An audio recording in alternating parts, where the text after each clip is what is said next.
on the end. Here we go. 4 games of playoff baseball in the books yesterday. 4 games won, 4 games lost. Let's talk all about them.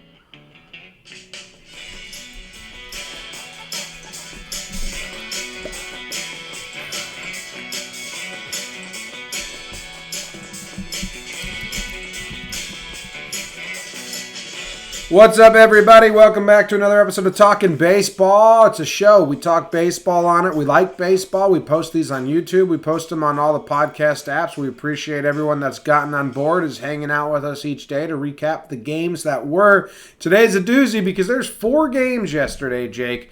The most amount of games that can be played in the MLB playoffs were played, and because of the outcome of the NLDS games, there will be 4 games again guaranteed on Monday. So we are in the thick of the playoffs right now. The most action that can be happening is happening this weekend in early October. My name is John Boy. I'm coming to you from New Jersey. I've got my co-host Jake. He's in Denver, and this episode of Talkin Baseball is proudly sponsored by Adam. You have to make, you said when they only have one name, they're baseball players, so I think people are leaving one name to find out what baseball player they are. Are you going Duvall? That's most obviously Adam Duvall. Okay, I thought it was too, to be honest. Yeah. I'm glad we're starting the show with honesty. Alex Emmett. Yeah. Nick Sanders. It's Nick coming Sanders. coming close to my fake enemy, Nick Sanderson. Yeah. And this is just Nick Sanders. Co, you got a baseball player, the first name Co. So that's a player's initials. I'm gonna have to dive into that during the show and see what I can find. Okay. But yeah, that's someone with the initials SIO. SIO. Stephen Ickles O'Brien. So you just took your last name, Yeah. one of the most generic S names, Yeah. and then you said Ickles in the middle. Yeah, that's his middle name, I think. Okay. It's a chance. And AJ. AJ. Ooh, see, that might be an issue for you. It's not AJ Pollock. He's already a friend of the program. No, I thought I was going to Barnett. No, for you, this is bad news. It's AJ Cole. Why is that bad news for me? Because you were so hard on him at the end of his Yankee career. Oh, I forgot his first name was AJ. Well, there you go. That's the biggest misconnect that just happened there. Cole World. Cole World, can't get enough. Whew. All right. Well, those are our most recent Patreon supporters and subscribers. They get to listen live as we record this, as well as some other perks along the way. Jake, how are you doing on this fine Saturday morning? I'm doing well. I just had a funny realization that's kind of classic rude AL to NL take, but I'm glad the American League will be taken off tomorrow so I can watch some of the NFL games and dip my toe elsewhere. Because I think my eyes are starting to go baseball blind. I messaged you during last night's game. There was a while that I had to watch the Yankees game in the reflection of my windows because my eyes were hurting so much from watching the TV. Yeah. The baseball was bleeding out of my eyes. But then it was just my TV. I started watching on my computer for a bit, and I was fine. So that's weird. If we've got any eye TV doctors, don't be shy to reach out. But I'm doing great, man. I needed some rest. I got like 6 hours, but they were a hard 6. I was out. The hard 6-year-old college nickname. So I'm doing good. I'm ready for Saturday. Like a 6 out of 10? Yeah, something like that. Like they saw me and they're like, that guy's a hard 6 out of 10? Yeah. Is that what you meant? Because that's awesome. No, I was talking about your winky. 6 inches? I couldn't figure out the insult. Either way is a huge compliment. Yeah, Take either that way. as an insult. Okay, great. This is fantastic. Yeah, have a happy Saturday, man. How are you doing? The weather is really nice. I'm really tired, dude. 4 game. Did I already say this? I said it yesterday. I did a little behind the scenes. Maybe I'll get it edited today. Long day. When we were doing Talkin' Yanks, I accidentally uploaded Talkin' Yanks to the Talkin' Baseball feed. So if anyone got that, like they woke up and saw it and listened to it, and then they're like, "What the fuck is this?" Now I got to listen to their Talkin' Yanks garbage. I'm not into that because we're such homers on that show, or just communist shit. much more than here. I guess we Did kind of these guys create a whole baseball podcast just to reel us in and then make us Yankees fans? Yeah, so I apologize about that. I posted on the wrong feed. I caught it fairly quick, but changed it. Anyway, I'm really tired. 4 games is a lot, dude. You know, like during the regular season on this show, we'd be like, "Hey, it's impossible to watch every game." It's not impossible to watch every game, but I watched the Astros Rays game, Jake. Yeah. I had to remind myself about it. I had to go look at the box score. It's like, what happened? I watched the whole thing. So that's kind of where I'm at. A little hazy. Being a spectator for one of these teams, I forgot. I was tweeting the wild card games willy-nilly. No care for anyone's emotions. Just having a fucking blast as the third-party bystander. Then the first games of the NLDS, doing the same thing, covering them on Twitter, tweeting out every GIF I liked, having a blast. And then the Yankees game comes, and every fucking pitch is a marathon, and I'm just so in the mousetrap of like playoff baseball. I forgot when you have a team in there. Like, I was alive on Periscope for like at-bats in the third inning as if they were bottom 9. That's how playoff baseball is when you're in it, though. It's really fun. It's taxing. I'm taxed. It's a little daunting, and it's, again, we're only gonna have one more 4-game slate, so I'm gonna appreciate it. It was, in Mountain Time Zone, I went, noon to midnight with baseball. Pretty insane, but I'll take that more often than not. We are not the guys that's gonna complain about the length of the game. I know there was a little bit of that on a couple of the broadcasts last night, but don't care. Good baseball is good baseball. I think all the games yesterday were good games. We'll get into them. You have Burns. The Rays and Houston is the only one that I think wasn't like...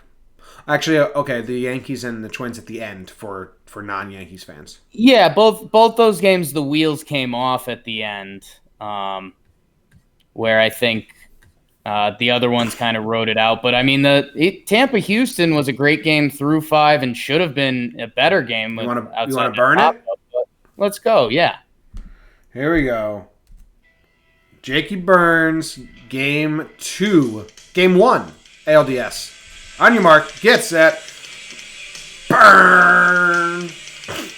Game 1, Tampa-Houston, the final level boss, Justin Verlander and his Houston Astros hosted the Tampa Rays, hoping they wouldn't be made of glass now as Tyler takes the mound for them.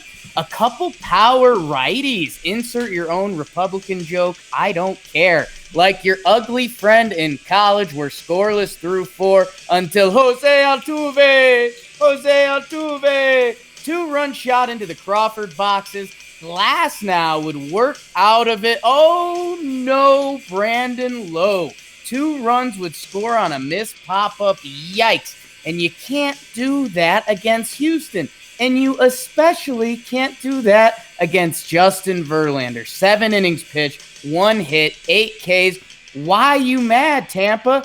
As the who, what, where, when, and whys of Yarden and Yuli both hit RBI doubles, the Rays push a couple across late off of Ryan Elvis Presley, but Houston says, oh, thank you very much, as they take Game 1, 6-2 final. Well, Elvis in the morning. Uh-huh. Didn't you date a girl that also dated Elvis? I dated Elvis's ex Elvis. Okay. Okay. Elvis Andrews. Elvis Andrews. This game, we were talking about this game together when we were doing whatever we were doing yesterday. One, Verlander guaranteed 7 innings. That's pretty much what I said. You can guarantee it. 7 innings, 1 hit, 0 earned runs. Guy's a fucking insane beast. My favorite pitcher to watch still. He's insane. Glass now was looking pretty good. Did you see the top of the first? The Astros came out swinging. They put 2 hard hit balls that were caught deep in the outfield, which is what I said that their strategy should be like. If you want to do something, you gotta jump on McKay early. They almost got him. Glass now. I'm gonna keep mistaking them because I want to talk about McKay later. Got to jump on Glasnow early, but he was looking good, man. Then that Altuve home run, you have to be perfect. He gets pulled. It only goes 4 innings and a third. Which with the Rays bullpen, that's not that crazy. Maybe that's all they needed, or you know what I mean. They're fine. They're a team that's fine with a short leash, kind of like the Yankees. But that drop ball, it's a stark reminder. Oh no, we're the Rays. They're the Astros, and we just gave them a favor. And I think, yeah, Jim, before this game, I think I said something verbatim the what to watch for is what's going to make the Rays crack. And when that pop-up dropped, it was over. I mean, the game ended right there. And yeah, Glasnow, he looked really good. Altuve got him. It was a high fastball. It's why Altuve's a special dude. 98 and at his shoulders. Altuve cranks it to left field for the homer. He's if you're a young kid who's listening, hey, take all your family's phones and leave us a 5-star review, and send us a picture of their credit card too. No, don't do that last part. Just the reviews thing. But when your coaches are telling you, hey, go up there wanting to swing, Jose Altuve is why. Yeah. Because you can learn how to take pitches. You can't learn how to do that. And, yeah, I mean, that was the first crack. And then when that pop-up dropped, I mean, there was no coming back. That's a real – because they scored 2 later on. And I do think that's important for them. If the Rays walked away from this game with no runs on the board – I think you're kind of doing a little aw shucks. And then if you don't score in the first couple innings against Garrett Cole, which you're probably not, you're going to be like, okay, are we just going to go scoreless this whole playoffs? But they got to Presley in the bullpen, and this is what I was kind of saying the other day, and I got a little kickback, but Presley hasn't been the guy who started off the year with 30 scoreless appearances or whatever. So they get to the bullpen a little bit. They get it. They see a couple runs get put on the board. I do think there is a slight piece of importance on that. Garrett Cole and 14 strikeouts later, it might not matter, but that's for later. Why didn't the Rays why'd they use McKay out of the pen? Why isn't that dude what's his name, Nick Anderson? Yeah, I mean, they're all about matchups. So, I mean, whatever they saw, and I think he came in. Did Brantley get him? Or no, that's the whole pop-up thing. I don't know. I was just that was kind of, why don't you use that guy who's fucking amazing? Yeah, and that's we, as you said to start this, and I texted you during the game. I said if the Rays got through that 5th inning, which they clearly did not, that I thought it was basically a coin flip the rest of the way, because you were going to get 2 more Verlanders and then the Houston pin versus that Rays bullpen that'll match you up to death. They couldn't get through, and I mean, that was kind of it. Yeah. You want to share our thoughts on McKay? Because I think it's funny. Jake was so excited about Brandon McKay because he's a 2-way player. He's a high prospect. You probably learned about him in your nerdy baseball game, outside the park baseball. Is that what it's called? Yeah, and he was like a top pick in the draft. I'm usually pretty good with those guys too. But yeah, I got excited. Louisville, I think he won the Golden Spikes. He could pitch, he could hit, and like with the Ohtani noise, it was like, all right, are we going to give this dude a chance? Yeah. And so, yeah, and I'll preface this and I'll tee you up, Jim, but I love baseball. Obviously, we have a lot of T-shirts saying that. Baseball's fun. And don't get that as like, oh, you don't have to be competitive, because winning's fun. I think that's why people like to go play for the Patriots and wherever you go to win. Brendan McKay is having a bad time when he's on a baseball field. It just looks like a pouty boy. He looks so angry. It's like, dude, have fun out there, man. I think he's the most brooding man in baseball. He's like the Jon Snow of starting pitchers. It's like Jon Snow was kind of just like sad, and sometimes it was funny. You're like, you do look sad, Jon Snow. McKay's so like pent up. It's like, dude, throw a curveball, strike someone out, and smile. It's funny because I was like, damn, this guy sucks. Presence on the mound alone. And yeah, I think if you don't fully understand what we're saying, maybe listen to when we talk about Edwin Encarnacion later. Or just watch a game with McKay on the mound and see how he's the most brooding man in baseball. Yeah, or that. All right, next game was next game Cardinals Braves. St. Louis, Atlanta. All right, here we go. On your mark. Get set. Burn. Game 2 in the ATL as the Braves would turn to Mikey Foltynewicz, hoping Folty wouldn't be faulty versus, oh, that's a bad man, mommy, Jack Flash Flaherty, one of the more special second halves of a season you'll see from a pitcher, as St. Louis tries to make it a 2-0 series lead.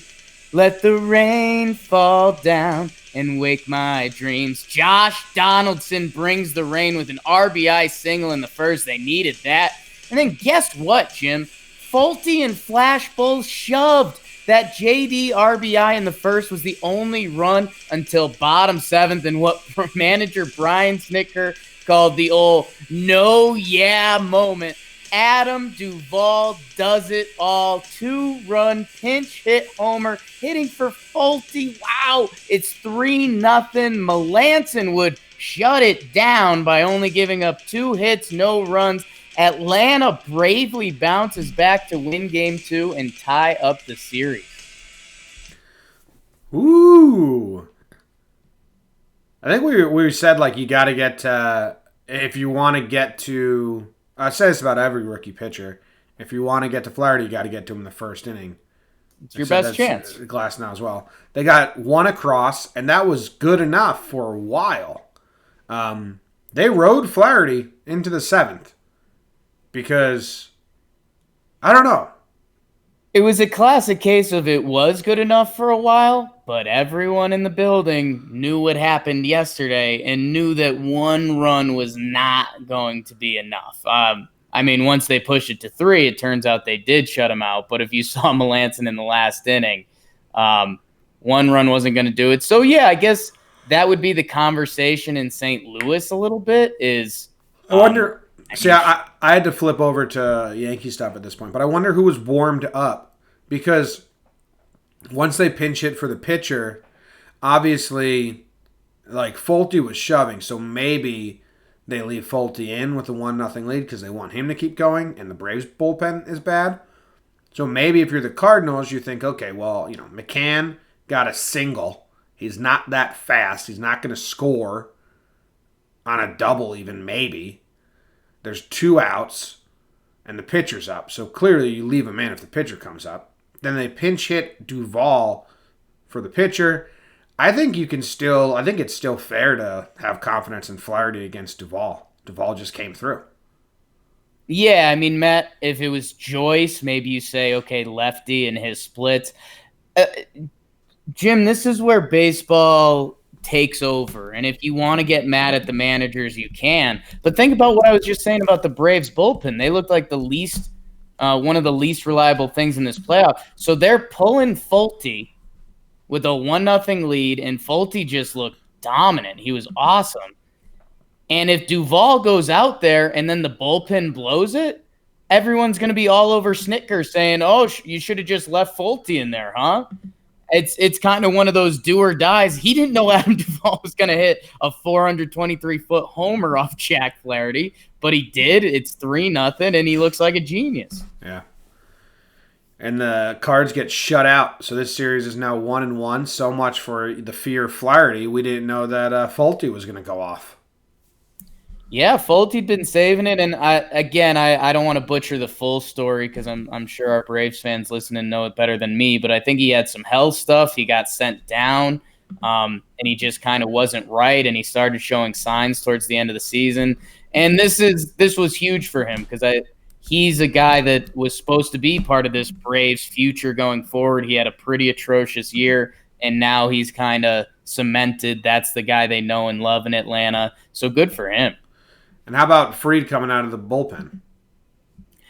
Yeah, I mean, back-to-back games, right? 2 strikeouts again, 1 inning pitch, 2 strikeouts again. We're seeing a lot of this in the National League. Yeah, and it's going to be he's still lined up for Game 4. It'll be Soroka Game 3, Fried Game 4, unless something changes. But yeah, that's what the Braves have to figure out the rest of the way is because Anibal Sanchez, they have him, and how and where are they going to use him? Is he just their emergency guy? And if he's not your emergency guy, then is Julio Teheran, another name we slaughter all the time. Teheran. How are you going to use one of those guys? You have to use Anibal or you have to use Julio. I don't think Teheran's on the roster. He replaced Coldplay guy. Oh, Martin? That's what I'm saying, yeah. So now that you have both of them, you need to figure out how and where you're going to use at least one of them. Interesting. Well, we'll preview Game 3 tomorrow of that series. Yeah. But that's fun. There's not going to be a sweep in the National League. And the other thing, the other big note about this game, Jimmy, I don't know if you saw this, but Ronnie hustled the whole game as a normal baseball player would. And his quotes after were the quotes that they were looking for yesterday. He apologized to little kids and he's like, that's never acceptable. And he said, I've done that twice this year and it's never acceptable. So just like that, I mean, look how the storyline of this series and everything that happened in Game 1 is fully changed. Yeah, well, I'm sure that he got a hard talking to from someone in PR department, or hopefully he saw that his teammates were taking it serious. I'm like, nah, it's not cool. But I mean, I don't want to do it again. It's not that big of an issue. Yeah, and the other thing that was missing that you did say yesterday, I mean, the stuff that kind of gets lost in translation, even the good quotes that came out after the game yesterday, they were still just a little offbeat because there is a barrier.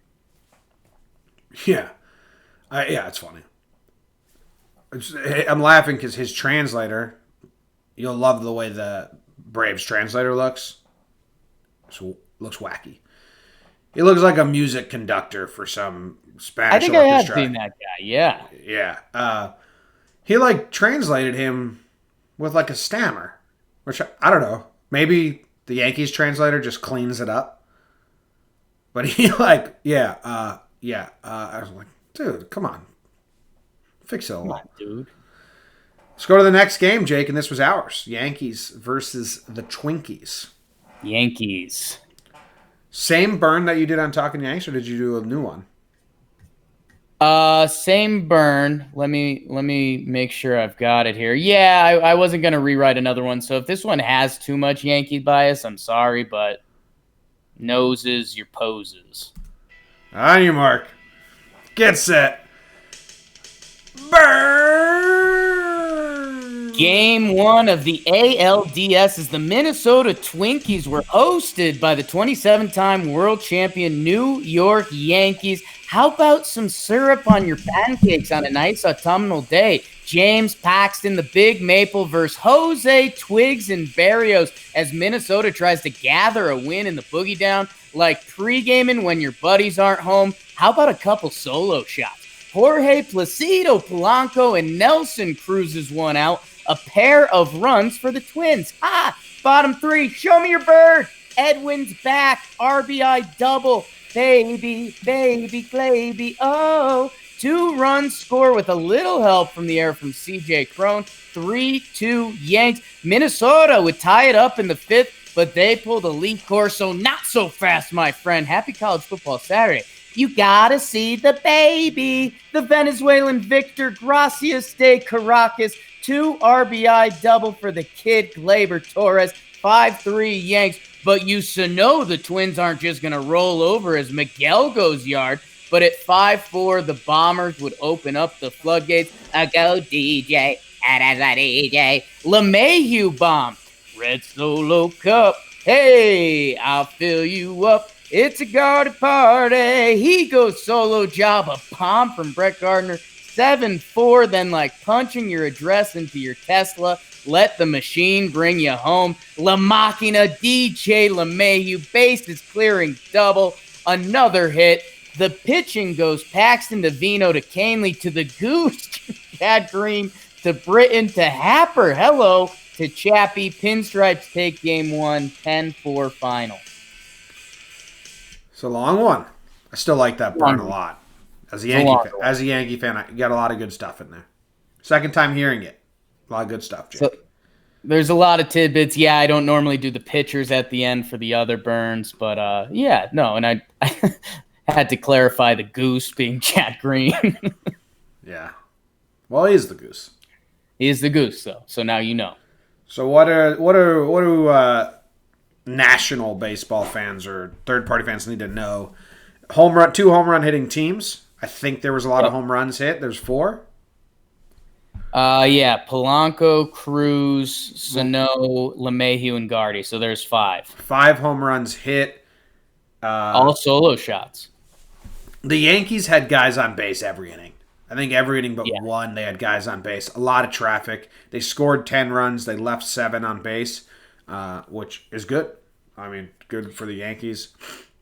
The Twins pitching is suspect.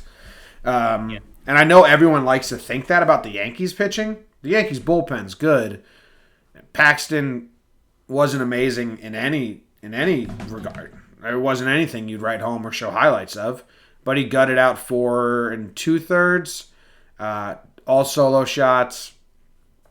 Whatever. Barrios, no one was fooled by his off speed the entire game. Like, they were just spitting on it the entire game. And Smoltz was like, he started it too low. It's obvious it's an off-speed pitch. So he struggled. The story is the Yankees had 8 walks.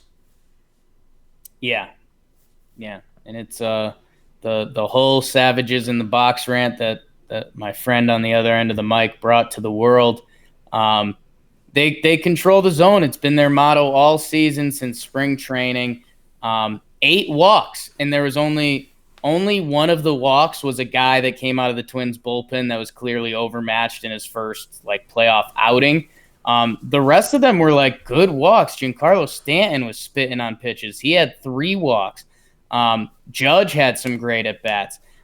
For Yankee land, the big takeaway is that there was a couple guys. Well, for me, there was a couple guys that were injured. Encarnacion, Gary Sanchez, and Giancarlo hasn't barely played this year. They all looked good / healthy enough. And for Giancarlo and Gary, I think it's a weird mix. Gary doesn't look right now necessarily, but he still looks solid. Giancarlo looks locked in at the dish, but he's running at 75%. But yeah, I don't know, and I think this game played out almost exactly how you and I thought it would. There were some homers, and they kind of went shot for shot a little bit, but that Minnesota bullpen, and I'm sorry to all my Twins fans, but you're going to have to point out to me one guy that Yankees hitters should be worried about. Yeah, that sounds harsh. Brusdar Graterol. He looked fucking good. He's the guy. He was throwing. They need to up him up. I mean, do you think? Well, we'll see how many games they play. But do you think if the Twins were to make the ALCS, I think Gratterall's going to have to become a main cog. Like, they're going to have to ride him. Yeah. Because no one else puts fear into hitters at all. He's the only guy that's coming out of the pen with special arm talent.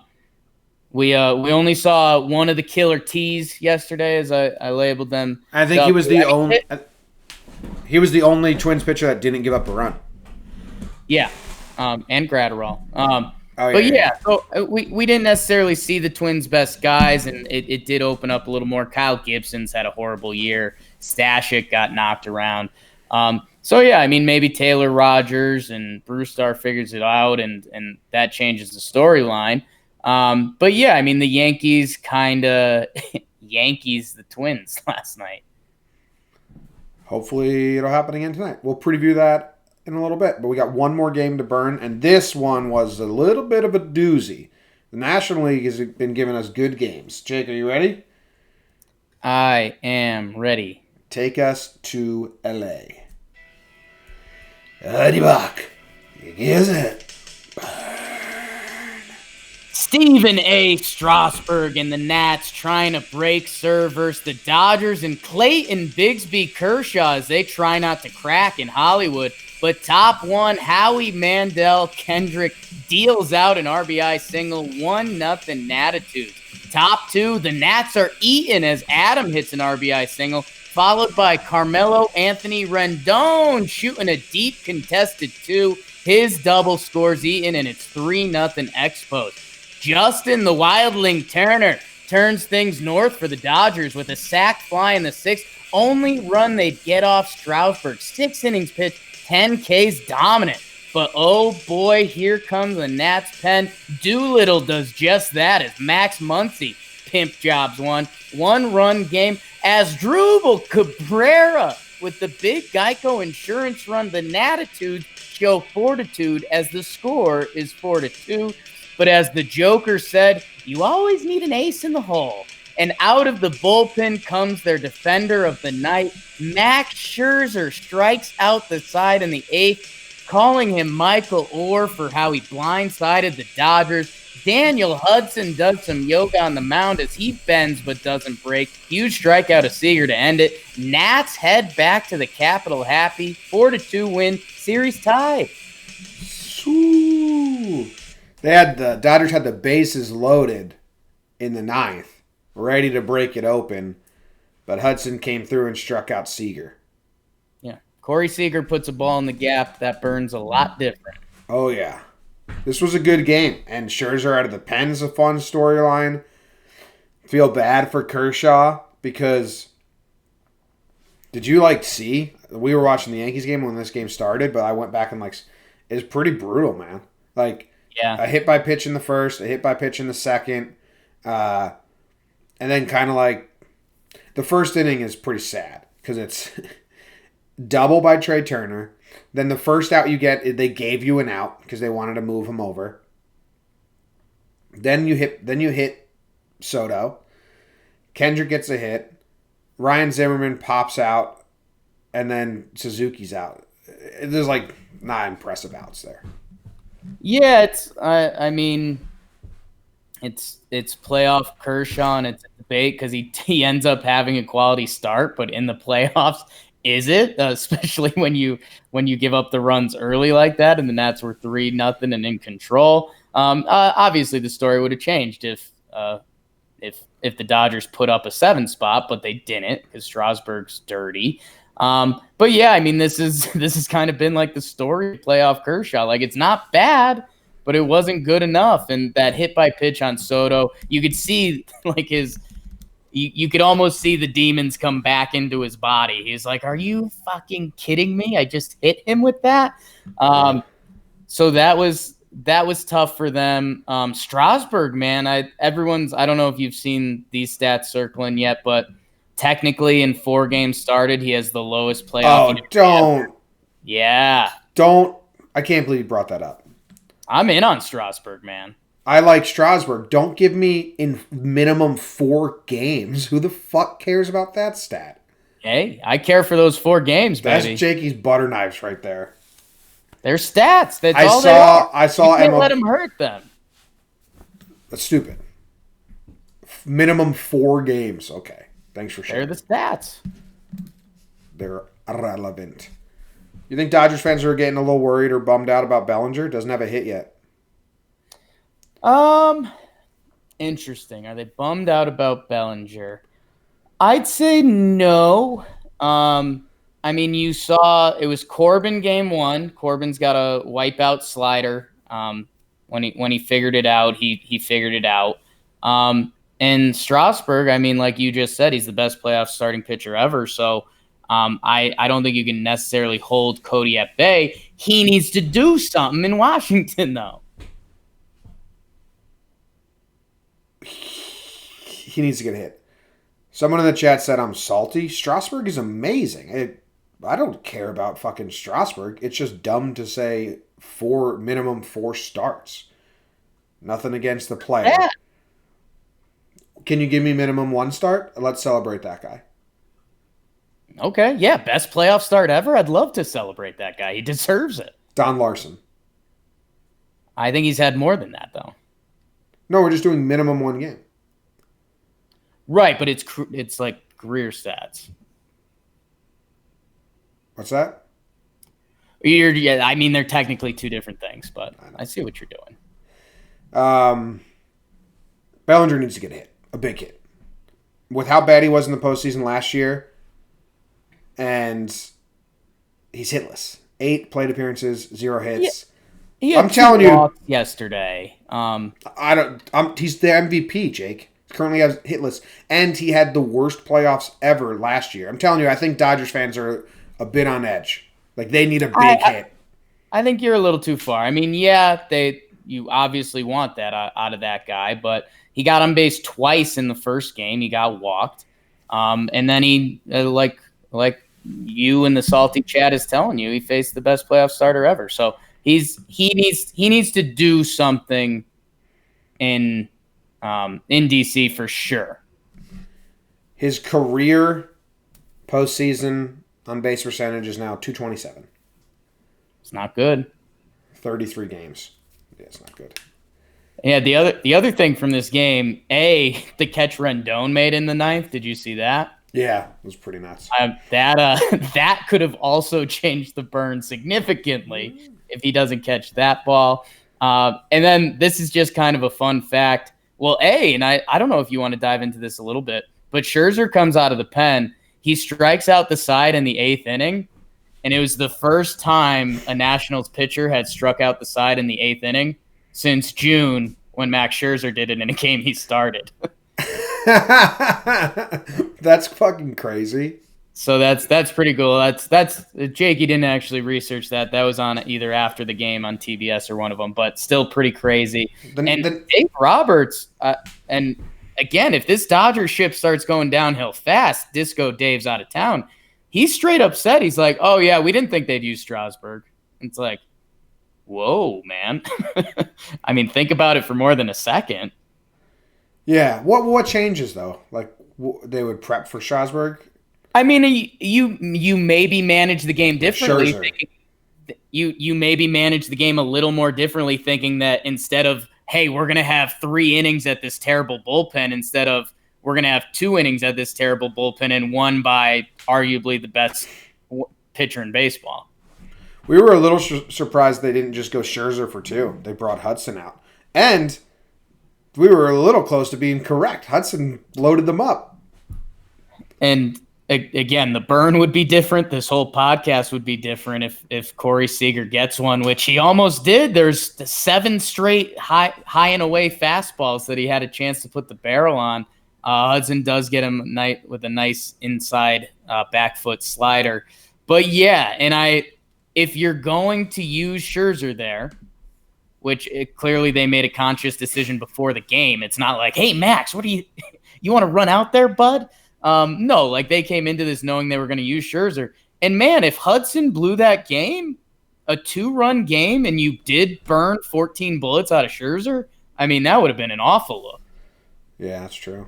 I would have used Scherzer for 2. And again, that's the whole playoff managing. I mean, we would be killing the Nationals manager if Hudson got rocked. in which he basically did, but he didn't. Yeah. Come on, Seager, change the storyline. No, I'm happy that it's a 1-1 series. Both National League series are good. I was watching MLB TV, and who's the guy on MLB TV? I can't think of his name. DeRosa? No. Howie. Oh, the main broadcaster guy? No, and he's on the studio. It's such a popular name that I just Reynolds. Harold Reynolds. I don't know why I was blanking on that. Harold Reynolds was talking about how, these National League pitchers are just attacking and they're just going right at batters and they're doing really good. And he wants to see that in the American League. And I'm like, dude, look at the Astros, Yankees, and Twins lineups in comparison to the Braves, Nationals, and the Dodgers have a good lineup, but the Braves, Nationals, and Cardinals, there's clear holes plus a pitcher hitting that allows you to just attack. It's such a different animal with the Astros, Yankees, and Twins, who have legit mashers up and down. Yeah, and I mean, sample size too. Again, Strasburg, you could watch Jamie and I dance around it all day. He's really good. That's the consensus. He has 10 strikeouts. The Dodgers as a team have 17 strikeouts, but 13 of those came from Strasburg and Scherzer, two of the best starting pitchers, and then the other ones came from who are supposed to be the back end of their bullpen. So that's a little different. And then we touched upon it with the Twins.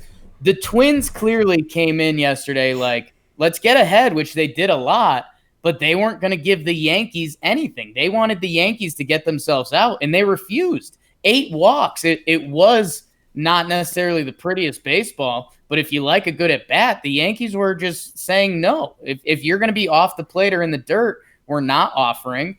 And I think maybe this is the segue, but in today's Yankees-Twins game, that's the number one to watch for.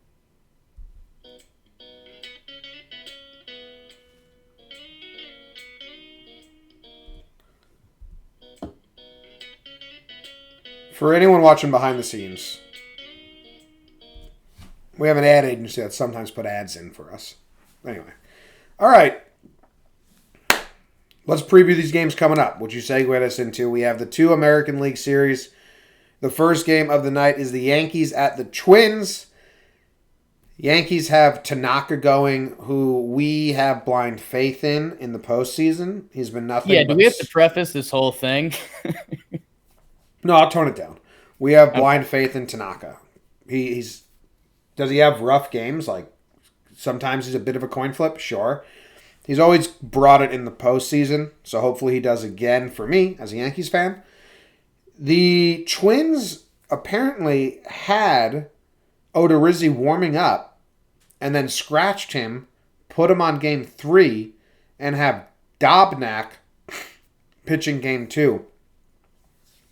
Randy Dobnak has a cool story. Started the season in single A. Was an Uber driver in the offseason, but that's kind of getting blown out of proportion because a lot of minor leaguers have other jobs in the offseason. A lot. Our good best friend Tim Melville works at a barbecue place in the offseason. Yeah. So I'm kind of sick of people acting like that's so crazy. You got a part-time job because minor league baseball players get paid dirt. Pretty normal. But he's only started 5 games this season. He's appeared in maybe 10. He hasn't really faced any good lineups. His starts were against no playoff teams, right? Yeah, he only had 1 appearance against the playoff team. It was 1 inning against the Nats, and they did score a run. I mean, I'm not going to deep dive into that. It's they're taking a chance. Randy Dobnak has pitched really well for them. I think his ERA is at 1.59 or something like that. Good for you, Randy Dobnak. Listen, I said I'd tone it down a little bit, but I've been saying this. All season. All of the Twins' good stats are bullshit. Yeah, Randy Dobnak looked really good against the Royals and the Tigers in late September. Yeah. What's the judge there? What are we judging? Don't tell me Randy Dobnak looked really good in September. He literally faced teams that were already bad that have zero interest in playing baseball. So we will see. But it's kind of like how all the Twins numbers, you kind of have to like really peel in and like, wait, hold on. This isn't as impressive as it seems. Played a lot of bad teams. And yeah, the Odorizzi thing is interesting. And Jim, I personally like the move because, and again, tweet at me, Talkin Jake, if you think this is too Yankee land, but think about the names I'm about to say. Jake Odorizzi, who's been around the league and done it for a while, in the AL East for a little while nonetheless. Randy Dobnak, we already covered that. Rookie who's going to be on the mound at Yankee Stadium today against one of the better lineups you'll ever see on a baseball field. I like it because I think if you're the Twins, you're trying to think of how to win baseball games. Hot take, Jake. Here I am again. All right, what are we working on today, folks? Well, Rocco, today the meeting is how are we going to win the next game? How are we going to win? And I think if you laid out the remaining options for Minnesota, it's okay. Are we going to try to put something together at home? The stadium will be rocking in Minnesota, Target Field, baby. And we're going Randy Dobnak to the pen and we'll figure it out. Or is your best chance, hey, we'll throw Dobnak and a bunch of different guys at you and maybe the hitting goes off and maybe the pitching figures something out. And if it doesn't, we lose, which bias podcast right now. But Odorizzi at home in Game 3 gives them their best chance to win a game. So I like that for them. Okay, cool. The lineup should be about the same for both teams, I believe, right? There's not a lot of splits going on. Some Yankee fans think Didi might be out and Voit might be in. I think they roll back the same lineup. Yeah, I think the Yankees after the win are going to roll back the same lineup. And Masahiro Tanaka, we said blind confidence before. He does have 30 playoff innings to the tune of a 1.5 ERA. That's the reason why we have blind confidence in him.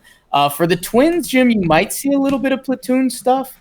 The one that's going to be interesting, and I'm sure is a conversation, is Mitch Garver, who's had such a great year and was batting leadoff yesterday. They also have Jason Castro, who came back down to earth a little bit, but he is a lefty bat. So do they throw him in versus Tanaka?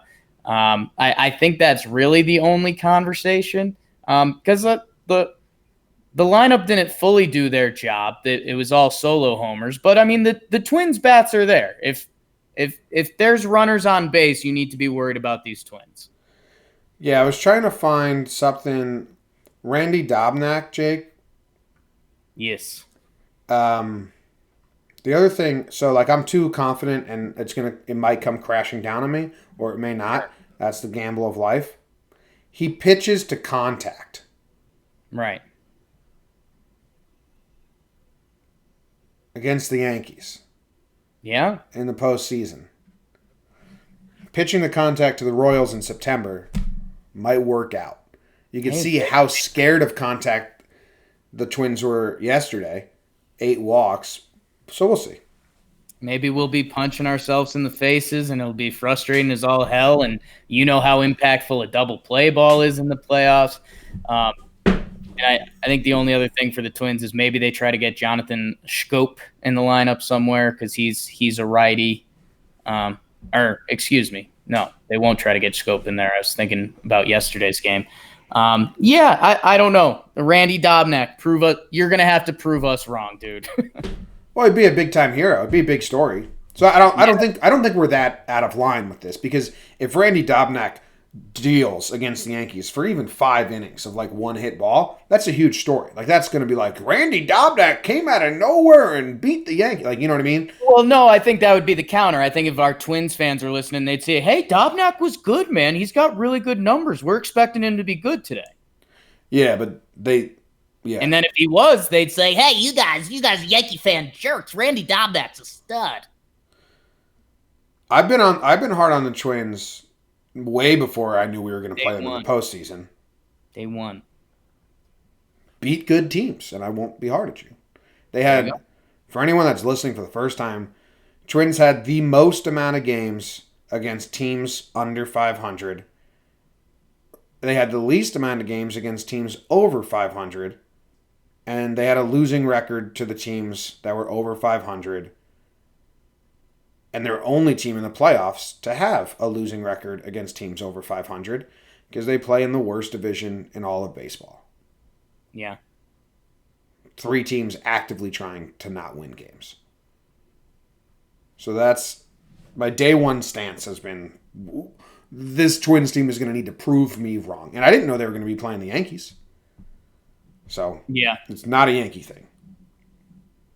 No, and today's a big game for them because another thing that they did have that was a good stat for the Minnesota Twins was they had the best road record in baseball, which is impressive, however you want to dice it up. No, that's good. If a lot of those games are White Sox, Royals, Tigers, it does make it easier. But an impressive road record is an impressive road record. But Game 2 at the Bronx Zoo today, Dobnak, I don't know. All right. Surprise me, Twins, but totally don't at all because I'll kill you. In the other game, Astros versus Rays, we got Blake Snell versus Garrett Cole. Hey, here's Verlander, 7 innings, 1 hit. Now enjoy Cole. Honestly, and not to be shots fired at Garrett Cole, but it's still better than Verlander. Yeah, you got to take. Yes, I agree. Garrett Cole, his postseason, he's got pretty good postseason stats, a 3.72 ERA, 29 innings. So he's been there. Boston got to him last year. Yeah, last year Boston got to him. Cleveland put up 1 run, which would, be better than Verlander. So I don't know if you're Tampa. I think Kevin Cash actually handled it well. He said, hey, we got Verlander. It is what it is. You got to put together some at-bats. And, again, you have that belief from yesterday that if you get a chance, again, if you're in the game versus Houston's bullpen, that's basically as much as you can ask for Tampa. And go do it, right? Yeah. Snell hasn't looked that good since coming back from injury, and he's never made it out of the 3rd inning in 2 games where he threw 50 pitches and then 62 pitches, so that could have got him if he was pitching well. But, in his last game, Jake, he gave in 2.1 innings, so that's 7 outs. Before he got 7 outs, he allowed 3 hits and 2 walks. So before he got 7 outs, he put 5 people on base. In the game before that, he only went 1 2/3, so that's 5 outs. Before he got 5 outs, he put 5 people on base, 2 hits and 3 walks. So it's been a tough last 2. He's going to have to step up and bring it. Snell at his best is really, really good. But I wouldn't be surprised if Houston jumps in. Yeah, they've got so many good, tough righty bats. And they might only ask Snell to get through the lineup once, depending what that pitch count looks like. They're hoping that he would get through clean twice. But I wouldn't be surprised if they kick it. Is Chirinos on the playoff roster? Because he's a righty and he's a guy that can frustrate you. But I don't know. I don't want to. This sounds like such bad sports radio. I don't want to say I'm calling out Blake Snell, but I'm calling out Blake Snell. You were the Cy Young winner. You had a bad year. You could cover up a lot of that. And there was injuries. You could cover up a lot of that with one good start today. And he's got all the talent in the world. And maybe it's just Yankees bias because the Astros are a fucking force. But I'd love to see Snell show something today. Yeah. They got Chirinos, Castillo, and Nick Anderson are their big righties. Well, then Emilio Pagan at the end. Chazro they used yesterday. I think Drake they used yesterday. So maybe they were saving Chirinos and Anderson for today. I have no idea. And yeah, Chirinos, man, he's a guy that just frustrates you because it's good stuff. It's not necessarily strikeout stuff, but it's good stuff. That would be interesting if Snell could go clean and they kick it to Chirinos. Or, if Snell can get 4, you're into the actual dudes in that Rays bullpen. So, that's what that whole series breaks down to. That's what that whole series breaks down to. Boing. I think we're good. I think we've covered our bases, right? We're good. 4 games. Maybe a longer episode than we wanted because it's 4 damn games. But we have 4 again on Monday. But first, 2 on Saturday, both ALs. 2 on Sunday. We will be back each day to recap what happened and preview what's coming up. We thank you guys for listening. We appreciate it. If you'd like to leave a review, or if you'd like to subscribe, if you'd like to do all that shit, that would be kind of you. It would be very nice. Thanks. Enjoy your weekend. All right, bye, patrons. Thanks for watching live. We appreciate you.